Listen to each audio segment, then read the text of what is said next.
Okay, as Randy said, my name is John Speckman. I am a licensed clinical addiction specialist. I have a Master in Management of Addiction programs. I have been in the field of addictions for the last many years, let's just say. You get to a certain point, you don't have to count them anymore.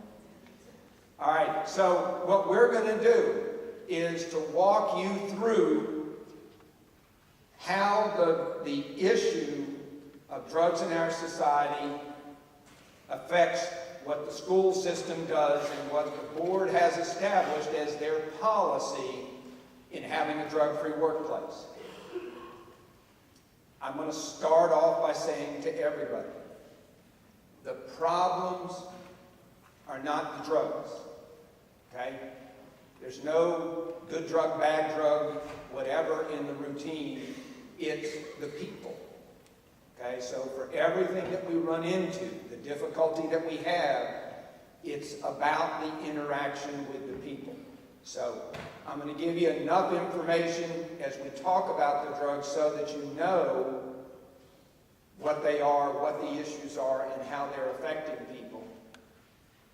But I want you to really understand that what we're dealing with in our society is the fact that we, the people, have difficulty controlling our own actions and behaviors and the things that ultimately can get us in a great deal of difficulty.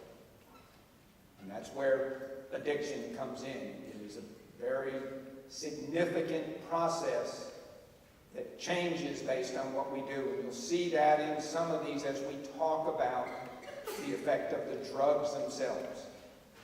Okay? So if you'll look at the front of it, I try to put this in context for you by talking about, we as Americans consume 60% of all the illegal drugs in the world. And we're about 5% of the world's population. Okay, so that's what I meant by it's not the drugs, it's the people.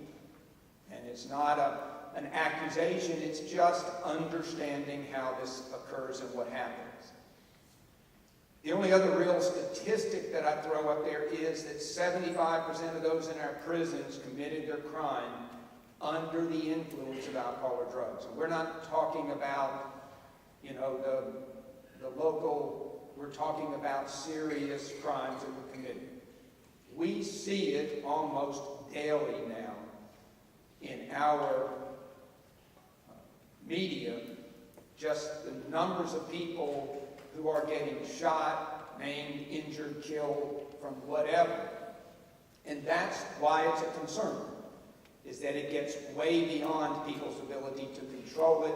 And that's what the issue is. It's not that the drug, the substance itself is the issue. It's what happens when we start using it. This graph that you see on the front is really a study that was done in the state of South Carolina, and I use it because it's a very good graphic to see what we're talking about in the workplace, what we're talking about within the school system is not what most people think we're looking for.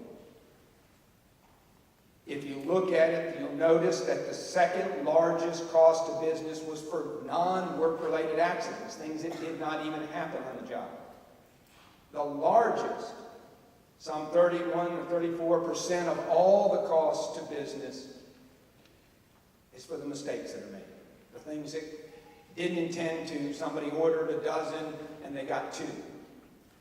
Somebody came in to print something and they printed the wrong document.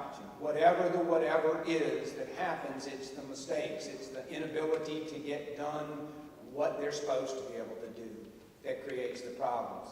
None of the things, as they looked at it in the research, had to do with drunkenness, had to be, high as a Georgia pine. That's not what we're talking about. We're talking about the impact of people's use when they then try to go back to normal function. This is one of the reasons we are doing drug testing at workplaces. It does not have to do with people like me. This came from the workers' comp insurance people back in the late 80s the realization that the large corporations who were addressing the issue of alcohol abuse and drug use in the workplace had a very significant impact in their cost. And if you look at this, you'll notice in the graph that 79% of all accidents, 95% of absenteeism, 82% of workers' comp expense, the dollar, the claims, and 75% of just general health benefits were utilized by those people having difficulty with alcohol or drugs. The point is, it's just a reality. It's something that we have to deal with and to recognize is happening around us every single day. So let's talk about the drugs themselves. And the number one drug still is and remains, the issues that we have with alcohol. It is, we dedicate a whole sheet on the inside for you. If you look at the inside, I really try to get people to understand it's not about that there's a good or bad in terms of use. It's about the effect that use has on the individual. We're talking about a substance that is just mainstream. I used to have in my presentation in the early years that it's because it was available everywhere and it was accepted by everybody. And you notice I changed that accepted back years ago to expected. And you think about it. If you're going to go out this coming weekend to have a good time and to party, you expect that that's going to involve the use of alcohol. It's that commonplace for us. And that's what I want you to understand. It's not, nobody ever pops the top on a can, screws off the bottle top, whatever, and says, let me see if I can't mess up my life and ruin my family and have difficulties and all of these things. We all think this is going to be a good time. And so remember that. When we talk about this, is to remember that it gets way beyond what we thought we were doing when we started. And that's what I want you to hear as we go through this. Look at this graph. And the one thing I try to do is to be sure that you have enough information to know how to avoid the very things we're talking about. This graph represents a study that was done by a group of researchers who just wanted to show how the body deals with alcohol after you consume it. So where do you go when you want to do this kind of research? You just pick any college and you find an entire group of people who are glad to get to drink and stuff. Okay? And what they did is they gave them all breakfast in the morning to deal with the blood sugar issue, and then they gave them measured amounts of alcohol in their glass. And you got either 1, 2, 3, or 4 measures of alcohol. And then all they did is took breathalyzers and they charted where the alcohol went, when they peaked, when it began to come out of the body, and how long it took for it to get out. There's 2 things I want you to notice about the graph. Doesn't matter whether they gave them 1 or 4 measures of alcohol in their glass. Their body reached its peak in 45 minutes. That's how quickly alcohol is absorbed. That's why if you consume in rapid succession, you are doomed to the consequence of that intoxication. If you literally drank 1 drink every hour and a half, you get that very low level melanin, and that's all you get. But when you have one after another in a row, the body can't get rid of it. Think of your body as the mouth is the big end of the funnel, and your liver is the little end of the funnel. So no matter how fast you can pour it in, the liver can only get it out of the bloodstream at a constant rate. You can drop about 0.015 every hour and a half. Okay? Full cycle. That's peaking out and coming out. So if you look at the graph and yours has the actual numbers on it. You know, a single drink puts you at about 0.018, 0.019. 2 drinks puts you at about 0.045 to 0.046, and it takes about 3 hours for you to get back to 0. 3 drinks, 0.068, takes about 4.5 hours to get back to 0. And 4 drinks puts you at about a 0.0809, 0.088 or 0.089, obviously up above the legal limit in terms of DUI. And it takes about 6 hours for the body to get all the way back to 0. So to get nothing out of this, understand that the rate that you consume, the amount that you consume, and the strength of the substances you consume has a very dramatic impact on your ability to function. And what we want you to do is to realize that this is a part of everyday life. And the problem is that we used to say, well, you know, standard measure of alcohol, a beer, a glass of wine, and a shot of 80 proof liquor, all were the same. And I still have that graphic here for you, but I have to qualify it now. It's 1 12-ounce, 5% beer.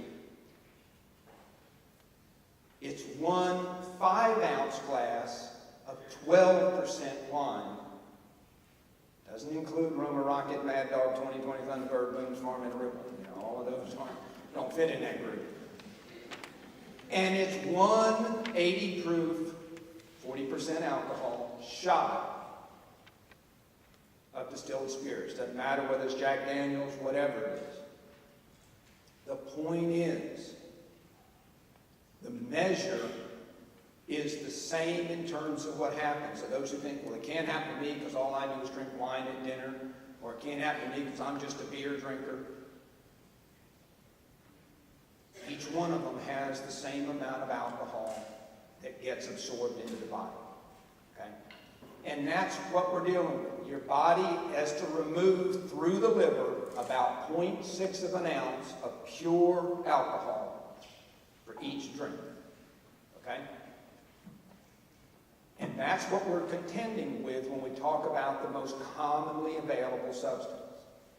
Now, you go to the microbreweries and you go to those and you're drinking a 13% or an 8% beer, you're drinking, something with a completely different level, you have to back off from the amount and the quantity because you're getting doubles in every glass.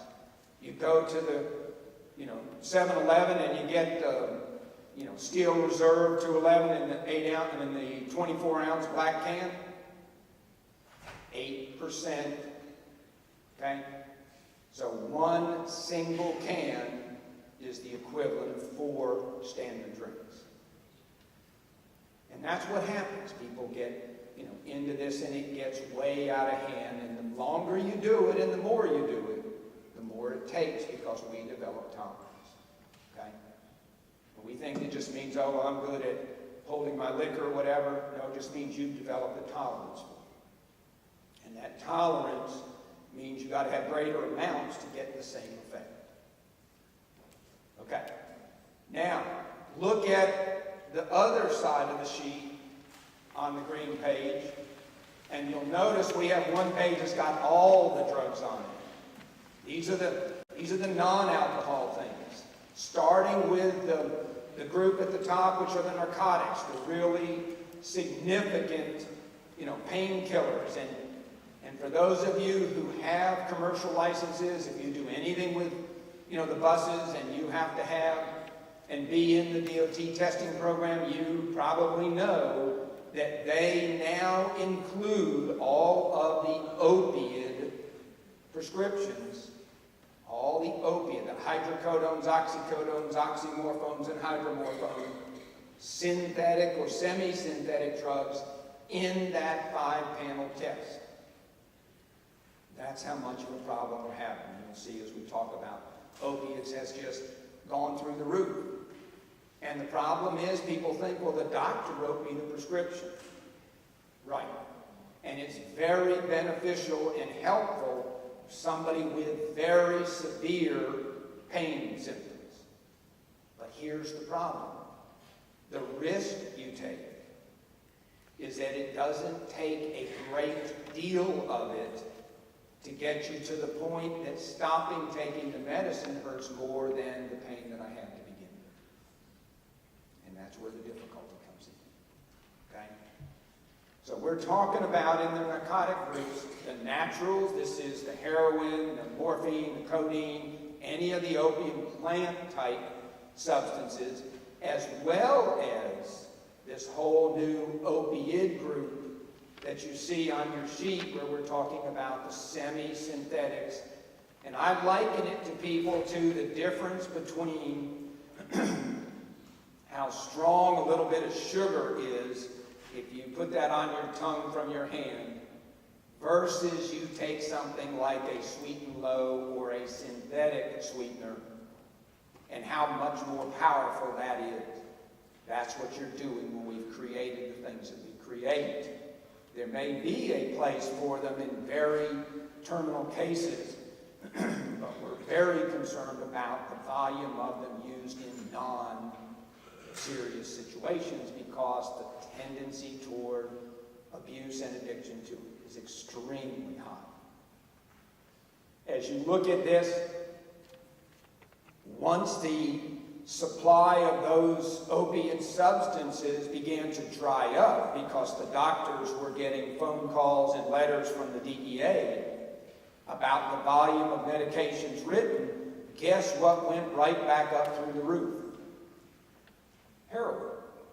People were back to get the same basic effect, but they'd get it on the street because they could afford it, because the pills started to cost $1 a milligram, so a 20 milligram, oxycodone or hydrocodone, is 20 to 40 bucks. So you can understand why people would move back. And we've had a dramatic increase in the death due to heroin and heroin overdose, directly related to what's happened with the enforcement of reducing the amount of oxycodones and oxycontins that are out there and hydrocodones. But opiates are in and of themselves very prone for people to misjudge the amount of substance that they take. How many of you saw the ad that the state was running, the substance abuse department, for several months early on, where they show the picture of the girl laying on the floor with her eyes in a fixed gaze, and they show the alcohol in the sink and the pill bottle next to it, because that's what happens. People mix things, and then the consequence is that it does just like it's intended, and it just shuts the system down. And when the breathing stops, everything else stops. Nobody intended for that consequence, but it's what's happening all the time. Okay? So the goal out of this is for you to understand this. Understand it on the front end so that you know this is why it is as much of an issue as we're seeing now. You can see up here any opiate, the rise. You can see since 2013 how all of this, natural, semi-synthetics, all of those have gone up dramatically. And it's a serious, serious problem for us to try to curtail. What's the national consequence in all of this? This is what really will get your attention. The likelihood of using opiate painkillers long-term spikes after 5 days of use. Okay? So the hospice patient in their terminal stage, what I went through with my dad, isn't what we're talking about. Being hooked on the drug when you can't breathe or they're in the final stage is irrelevant. For somebody who's taking it because they knocked their shoulder out or had a problem and they take it for an extended period of time, yeah, that's a significant risk. And that's what we're dealing with. We lose 115 people every single day in the U.S. Okay? So it's not just, geez, it would be good not to do this. It has real consequences in real families. And that's what we want you to hear. It is a reality. The other drugs that we talk about, the depressants, the numbers of people who are on barbiturates or benzodiazepines and got started in these years ago. When I first started in the field of addiction, the doctors would say to you, well, we use, Valium and Librium to get them off of alcohol because you could never take enough of that to get addicted to it. Well, I got news for you. We treat a lot of addiction to painkillers and to sedatives, and barbiturates, benzodiazepines all fit into that category. The stimulants tend to be the American favorites because we're all looking for a way to do more than was feasibly possible for us as an individual. So pay attention to it, because these are substances that even under the DOT testing, they had to drop the level that they tested from 1,000 down to 500 because there is so much use that goes on. We have to have something to get ourselves up and going. And all you have to do is to look at all the things you see, walk into any convenience store, and we have whole refrigerated sections that are nothing but energy drinks to get people up and going. So it is not, a far stretch to expect people are looking for something to get up. And the amphetamines, the methamphetamines, there's a real study going on right now.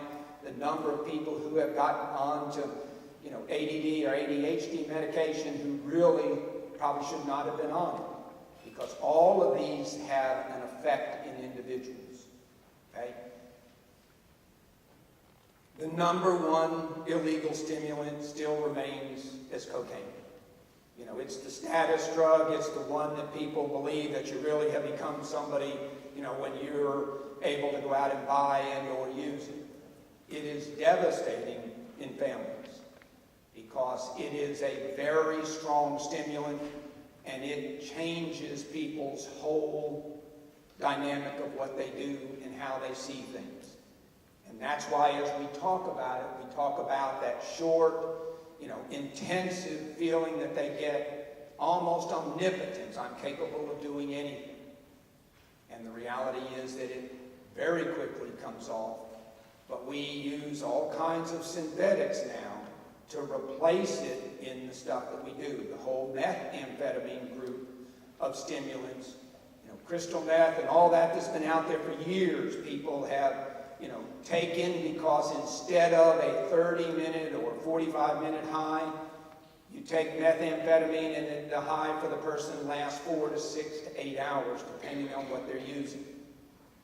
Problem is, it's bearing down on the body for longer periods of time. It's why you see such physical debilitation in people who use it. Because the drug basically takes over their focus of what they need. And the basic things we take for sustenance, food, all of that are very secondary and almost become irrelevant to them to getting, their next episode. Now, we've all thought we know that the users that we're talking about, that's all that, kids coming out of college, and it's always the young kids. Well, yes, they tend to experiment with things that they should never get into. But the reality is when you look at the actual statistics and the numbers in emergency rooms who show up, and clearly just looking at this and you look at meth, you would think, oh yeah, it's that 18 to 25-year-old group. But let me promise you, when you look at the full range of the things, look at the group who has gotten into methamphetamines the most, and it's the over 35. When we thought people were, raising kids, doing all those things, and they knew better, it's just that addictive of a substance. And it's extremely debilitating. So if you look at the images that are up here, and you look at the lady on the left, that picture next to her is the same person 2.5 years later. If you look at the guy, that picture next to him is 90 days later from his beginning use of methamphetamine. And it makes no difference how successful, how far up the ladder you go, the fall is dramatic, from supermodel to super hag, all in the course of their youth. Okay? We're talking it has a dramatic impact. Okay? None of us like to think that it shows up that way, but it does. It wears and tears on the individual. And as if what we had in the methamphetamines wasn't enough, we came up with the same thing that they did in marijuana. They came up with for methamphetamine, and they came up with a synthetic version. Much more powerful, much more caustic, and none of it is anything but a chemical concoction. There's no stimulant in it other than the chemicals themselves. It just tricks the body into believing that it's a similar type substance in what happened to it. And everybody asks, well, are those just actual bath salts? No, they just use the term bath salts to get it on the market. And if you remember when Grandma used to buy bath salts, they came in like big giant gallon jugs. It took a lot of Epsom salts to change the texture of water. These come in little teeny containers. They're never intended to be in water. They were intended to either be injected, smoked, used in some fashion to get the effect of the substance. They all have, the typical names that are given to things that are, drug concoction, ivory, ivory wave, locomotion, vanilla sky, purple wave. I mean, we get real original when we start talking about the effects that they have. Hallucinogens are still here. They're still a reality. Probably the reality, though, for most of us is they're far less of the issue than they used to be years ago. But LSD has certainly in the Southeast made a return trip because people look for something that's different. So you find all of these are still back out there and available. This is the drug that everybody's talking about because everybody's waiting till we're going to make it legal and available everywhere. And the reality is, as I said to you early on, remember, it's not the substance, it's the people. Because what you see out there in this day and age is no longer what your parents and others saw in the 60s and 70s and 80s when we were initially using marijuana as the plant that it was. You would never have heard of somebody hallucinating, having difficulties, in the use in terms of the episodes of using marijuana. But look at this list out of Colorado from the Colorado Hospital Association now. This is not from some treatment facility or whatever. This is the association's reporting of their statistics on emergency room visits directly related to marijuana. And you go from about 2000 in 2003 and 4 when they were first moving toward medical marijuana there to 2013, or it's 14 because I have the number down at the bottom for 14, from 2000 back then to 11,400. And I just saw the statistic somewhere recently for 16 and 14, and it was like up at 16,000. I mean, it's just the escalation of use. Having attended a training recently with a pharmacologist and a lab person, there are clearly versions of the substance out there with up to 80% THC. Okay? Lethal for people who aren't expecting it, and that's where a lot of these emergency visits come from. It's in food substances and whatever. People put it in. They don't feel any effect because they don't know it takes 2 hours for it to work in the edible fashion, and so they start doing other things on top of it. And what happens when they do that? They OD on it. Now, Tell me when you ever heard of somebody ODing on marijuana. Okay? That's the difference in what's out there in this day and age. Okay? We're not talking about the same substance anymore. This was the edible marijuana. The young kid who ate, the cookie you were supposed to take as a normal dose, 1/6 of the cookie. He couldn't feel anything within, 15 to 30 minutes, so he had a little more. And within the course of the time, he ate the entire cookie. 2.5 hours later, he jumps off the balcony of a hotel. Because the effect all of a sudden comes up and hits them all at once. And that's why it's such an issue. Synthetic marijuana is what the synthetic bath salts came from. It was the experience that those who were trying to sell the legal high, which is a substance that mimics in the brain what marijuana does, but there's no marijuana in the product at all. And that's why it was called the, quote, legal high. Problem is, like bath salts, like meth, where they're doing these chemical concoctions, the body can't handle the chemicals. That's where the difficulty comes in. That's where the severe physical effect.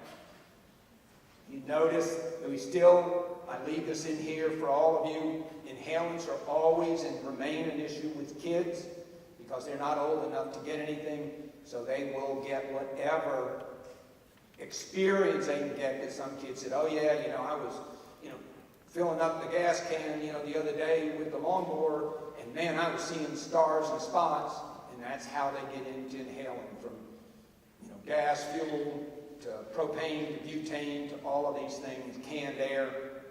All of these are the experience.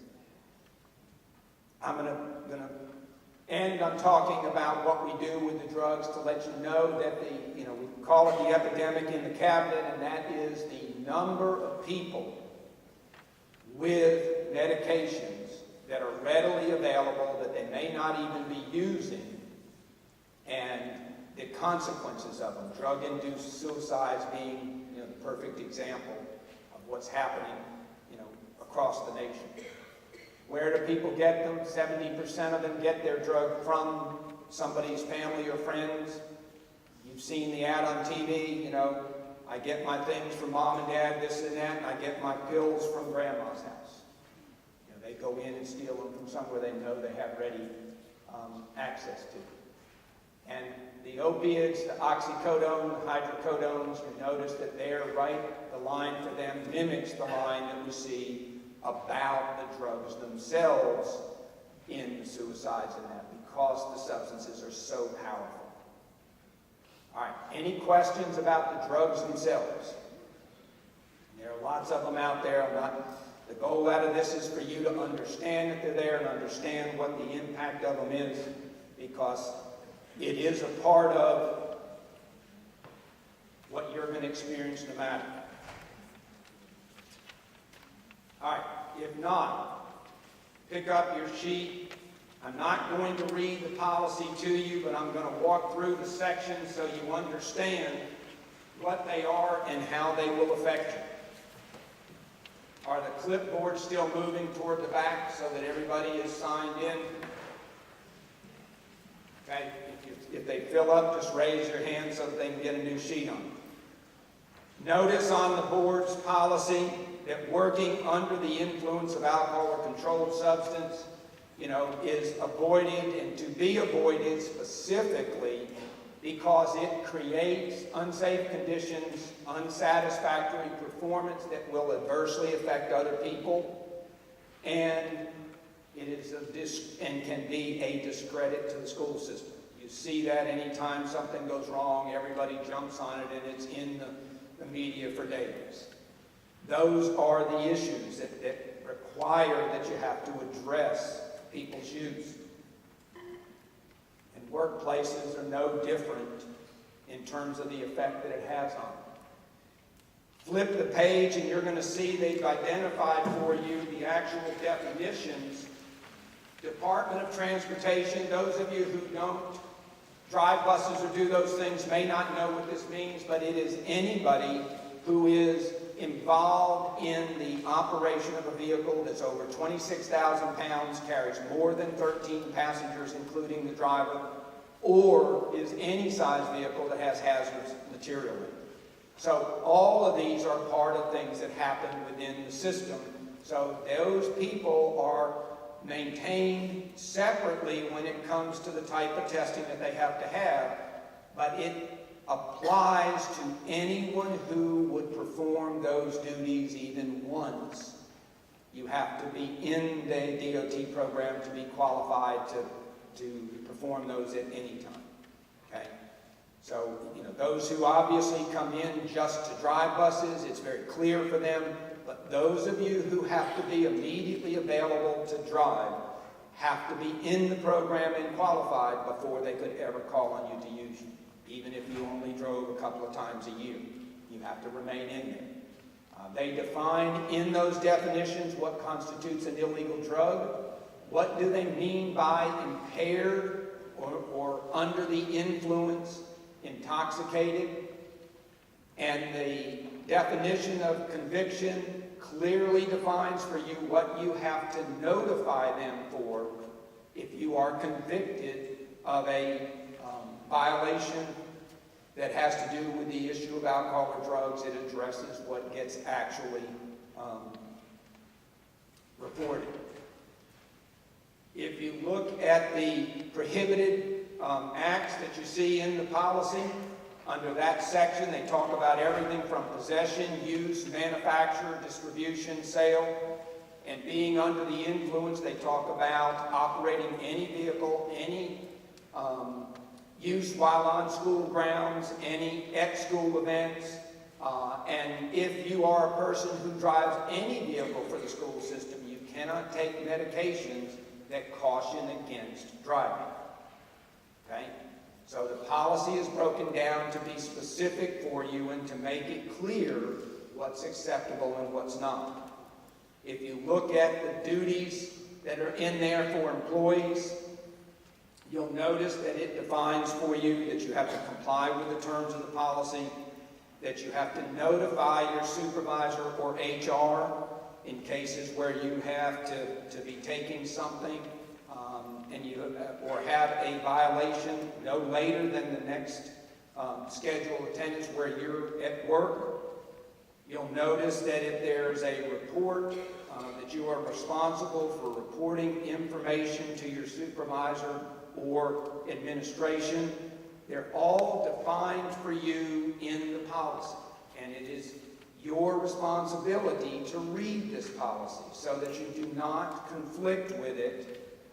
What you choose to do on your own time, as long as it does not spill over into the workplace, is your business, unless it becomes an issue that could, as we said in the beginning, discredit the school system, create a problem for you in terms of operating vehicles or doing the job that you are hired to do.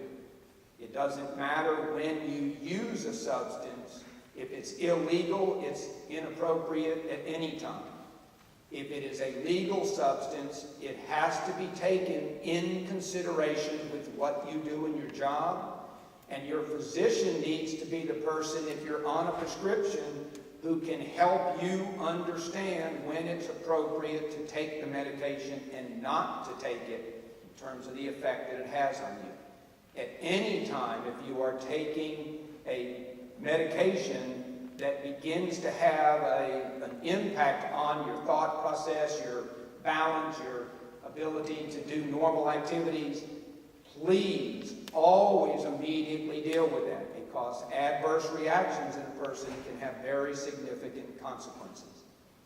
Dozing off, those types of things in late afternoon happening because of the medication you're taking create a very serious problem just in your trip home at the end of the day. So it's always, the responsibility for all of us as individuals is to recognize those things that are happening to us and get the appropriate help. It is critical in the policy that you notify somebody if you're expected to perform a duty that your medication is in conflict with, because they cannot risk something going wrong that could have been avoided. They're not going to tell you not to take your medicine or to do any of those. They just will limit the jobs that you could do that would get you into difficulty. If you look on page 4, they define, for those of you who are DOT regulated, what is the specific requirements from the Department of Transportation, like you cannot use alcohol within 4 hours of coming to perform those duties, not just right at the time or at work, but you cannot report to work. You could not come in to perform those duties if you consumed anything within that 4-hour period. So they're very specific in there. The policy clearly defines for you when testing would occur, particularly in those who are DOT regulated. They're subject to random testing that many of the others of you are not subject to. But anybody who is in that DOT class has to be subject to it, because all individuals who are regulated by the Federal Motor Carriers Department of Transportation have to be subject to ongoing testing to be certain that you're not putting others at risk. Any sample that is taken or collected from you, you'll notice in the policy it's very clear that that is not used for any other testing than the drug testing it was taken for. They do no other diagnostic testing on them at all. Any information that they obtain in the course of testing, they treat the same as they do typically medical information. It is filed in confidential files and kept separate from routine reviews by anybody. Any questions about the policy as you understand it or you look at it? My goal is not to read it to you. The remaining parts of it define the training that we're doing, define the superintendent's requirements to have procedures for doing testing. All of those things are part of the policy. The penalties for compliance, for non-compliance with the policy clearly spell out the consequences that can happen up to and including termination of employment. Immediate suspension. Any person in the DOT class has to be immediately removed from safety-sensitive duties when there's an issue, even while they investigate. So all of these are spelled out for you, and it's why in the beginning, for every new employee, we give you an entire copy of the policy. Your copy should have 9 pages in it. It covers everything that is expected by the school system. All right, anybody have a question? Because now's the time to ask it. I can't see you as well as you probably can see me, so raise your hand high if you have a question. Okay, if there are not any questions, you will be required to acknowledge the attendance at this and that having been through the alcohol and drug information and the board's policy, and you'll do that electronically. Everybody has to do it. You'll get notice if you haven't done it. They'll notify you that you've got to go in and acknowledge that you've been to this training. Beyond just the signing the sheet that I gave as it went through. Anything else that they need? Yes, there's contact information on the very back of your green sheet. Thank you. I forgot. And you can see, as Rini had introduced me this morning, she is the administrator for the program. She serves as what we call the designated employer representative for the school system. She makes and handles all the contacts about it. And if you are notified to be tested and you have any questions, she's the person you can talk to. But when you are notified you have to be tested, you need to go then and go get the test done. If you have questions or whatever about it, do them after the fact, because you cannot, particularly those of you who are being DOT tested, to not go or not show up or don't go in and of itself is just a violation that removes you from DOT safety sensitive duties immediately. You see on there the school system's employee assistance program. You have my information on there as the certified substance abuse professional. So if you have questions that you want to ask even outside of the system, there are clearly people for you to do that with. But the one thing I say to everybody is, regardless of what you find just in the rules, remember that the major problem we're dealing with right now is that people believe it will not ever happen to them. That the abuse and the use issues that we hear about and read about, just wouldn't happen to them. And the reality is nobody pops the top on the can or smokes the joint or does the use that they do thinking that they're going to be one of those people. Okay? If there are any questions that you